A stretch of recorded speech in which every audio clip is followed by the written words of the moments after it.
Easy, I think, to see, easiest, as I said before, to see identity in contrast. And to that end, I'd like to suggest this rather simple structure for thinking about how we are positioned, in this case, relative to level of analysis of culture.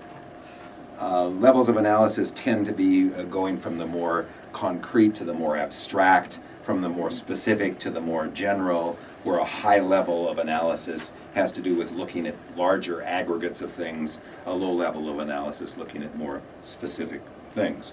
When we talk about this in terms of culture, we can see a high level of analysis is a kind of institutional level analysis.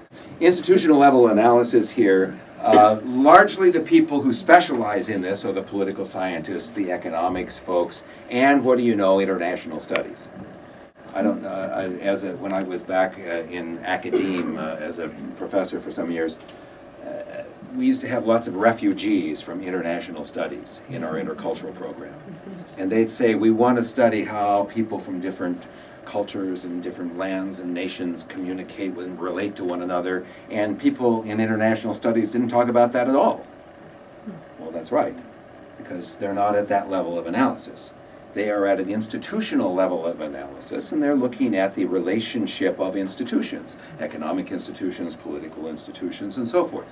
Appropriate, and many of you in this room, particularly if your education is European, have come out of these areas because these are the predominant places where culture is talked about at all in a European context.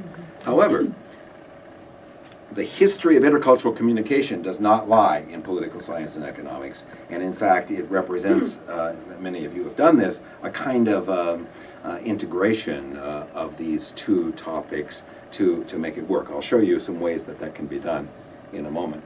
But this is why internationalists, if you will, are not interculturalists. We need these people to be addressing those issues. And these people are good at doing that. The people who are trained at Kennedy School, at Harvard, and others in international relations are good at thinking about the relationship of economic and political systems, and do so, I think, not that it couldn't be improved, but in a way that tends to be more specialized than we interculturalists are. And I wish them well, and I think we all are personally interested in this kind of topic. Whether this represents a professional expertise on our part, I think is questionable. And in fact, I would be cautious in claiming expertise in this area professionally if you're claiming mainly to be an interculturalist, for reasons that I hope will become clear here. Another thing that we are not is operating at an individual level of analysis. The people who specialize this in are psychologists, and by extension, cross-cultural psychology.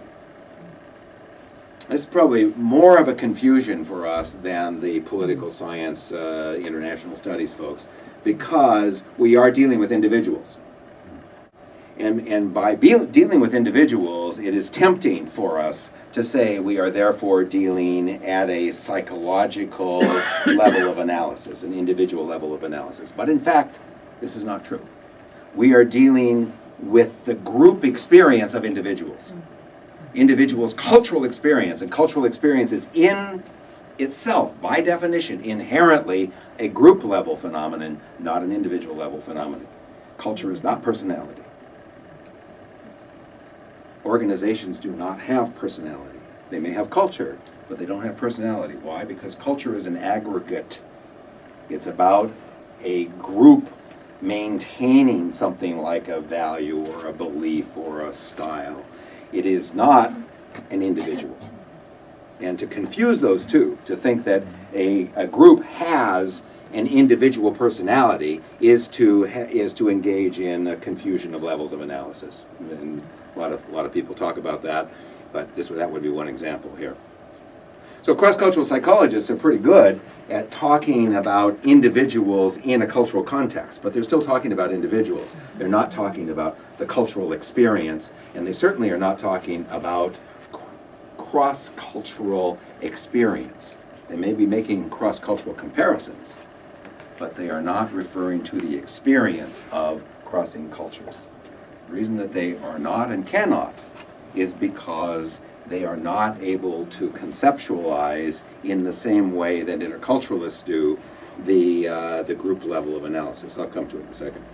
We can combine these institutional and individual levels in a kind of critical theory, and cultural studies are the folks who, this is confusing, I know, but cultural studies folks are the ones who largely are looking at the effect of political systems on individuals. So they would say, here is the way in which media stereotyping influences a person's wearing the veil or not, for instance, to refer back to one of those films that we just saw. That would be a critical or cultural studies analysis, by and large looking at the relationship of individual and institutional level stuff. This is still not intercultural. Here's where intercultural lives. At the group level of analysis with social psychology, many aspects of sociology, anthropology, and intercultural communication. What these people are looking at are the ways in which our participation in a group yield certain kinds of experiences, and in the case of communication, how it is that we go about creating meaning across those different group experiences. The primary differentiation then for us as interculturalists is that we are operating at a group level of analysis, not at an institutional level, not at an individual level, and not particularly at a critical theory level. Doesn't mean you can't do that. There are many of you in here who have training in psychology and are maybe good psychologists, but you're in a different domain when you do that. It's okay, but there's a boundary there that differentiates what kind of activity we're engaged in.